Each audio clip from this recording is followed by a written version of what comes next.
Pictures of Hollis Woods, page 4, chapter 1. The house was falling apart. I could see that from the car window, but it didn't bother me. After a while, the houses ran together. 4 now. No, 5. There was the greenhouse where the door didn't quite close. The wind blew in and up the stairs, rattling the window panes. The White House, crumbs on the table, kids fighting over a bag of Wonder Bread. The Yellow House, sooty, a long-haired woman with braids. No rugs on the stairs, the loud sound of feet going up and down.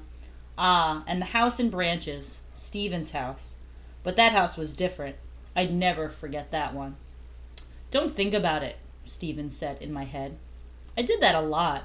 I pretended Stephen was right there next to me when I knew he was miles away in upstate New York.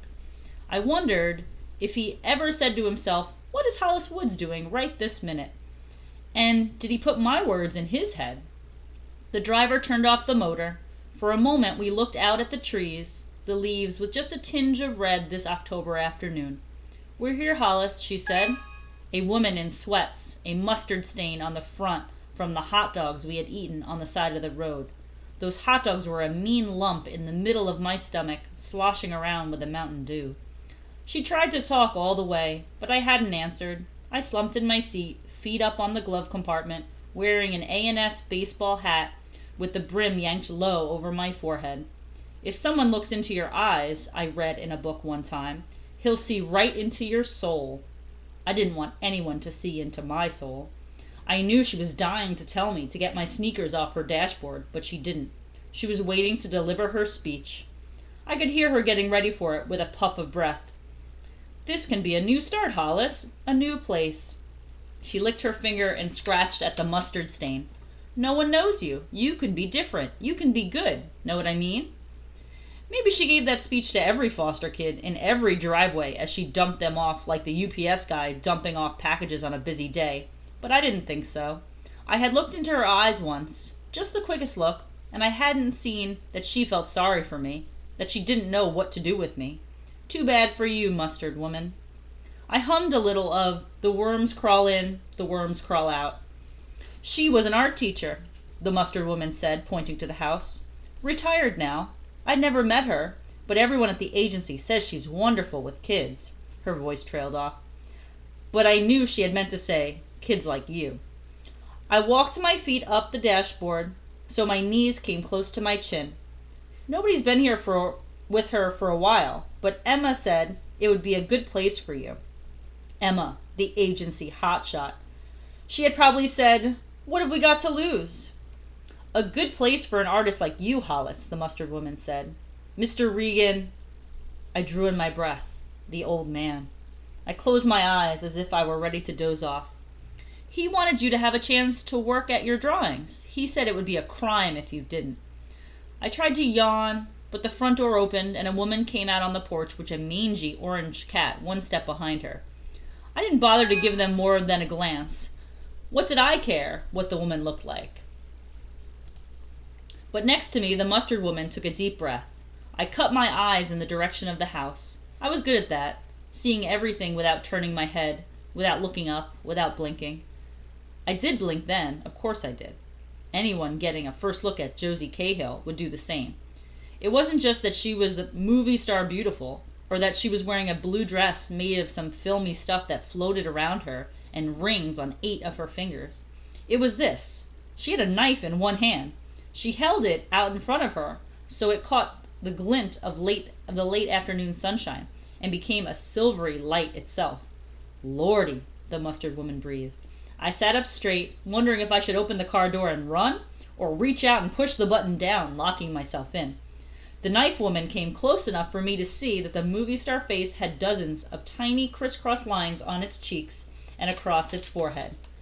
But then she smiled, and the lines around her mouth rearranged themselves. She leaned forward and put one hand on the car window. "Hollis," she said. "Are you here, then?" I couldn't take my eyes off her. I could feel a pencil in my hand moving across the paper, drawing her face, her eyes, the knife. I reached over the seat, grabbed my backpack, and was out the door, slamming it behind me. On the other side of the car, the mustard woman was out too. "Tea?"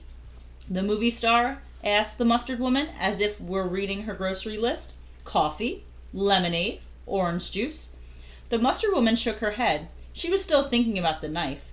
I just want to get Hollis settled, she said uneasily. I'm settled, I said. We all stood there for a few minutes, the mustard woman trying to fill the space around us with talk. Then at last she opened the car door again and was gone. Want to call me Josie? The movie star rubbed her forehead absently with the knife handle. If you want to do the Cahill part, you can just say kale, like the vegetable. She jerked her head towards the cat. That's Henry. He's a little irritable sometimes. I followed her up the path and around to the back of the house. Henry came too, reaching out to stab my leg with one irritable claw. Josie looked back over her shoulder. Hungry? I shook my head. The hot dogs were just settling in. Drop your things, she said, waving the knife. We'll get them later. In the back of the house was a different world, a garden on the edge of the woods so small I could see around them to the houses on the next street. I've lived here, Josie raised one eyebrow, since they invented the spoon. Who did that anyway? I asked, trying her out. Her other eyebrow shot up. The knife and fork people, who else? I could feel a laugh coming as she waved her hand. This is my place. Carved tree branches were stuck in the dirt in front of the woods, some of them thicker than my arm, others almost pencil thin. All of them had faces, and bits of grass or wreaths of flowers circled their wooden heads. I touched this one and that, using 2 fingers, the ones I had used to shadow in my own drawings. One of the figures had a filmy scarf around its neck and held a bird's nest in its bent arms. You? I asked. She patted the scarf and turned to look at me, head tilted. I pulled my hat down over my eyes and stared at her figures. She really was an artist. I'll make one of you, Josie Cahill said. We'll have to find the right piece of wood. I think there's one in the back. The shape of the head is there already, the nose sharp, and the eyes... She stopped. But only if you stay. It will take weeks for me to do, months maybe. I tried to think of what to say.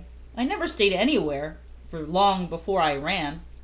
One morning I'd wake up and I'd had enough. I'd grab my backpack and go.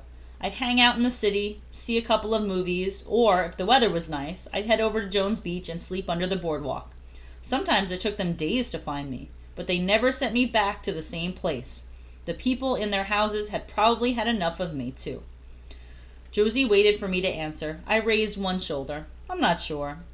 Henry and I will treat you like our best company for as long as you stay, she said.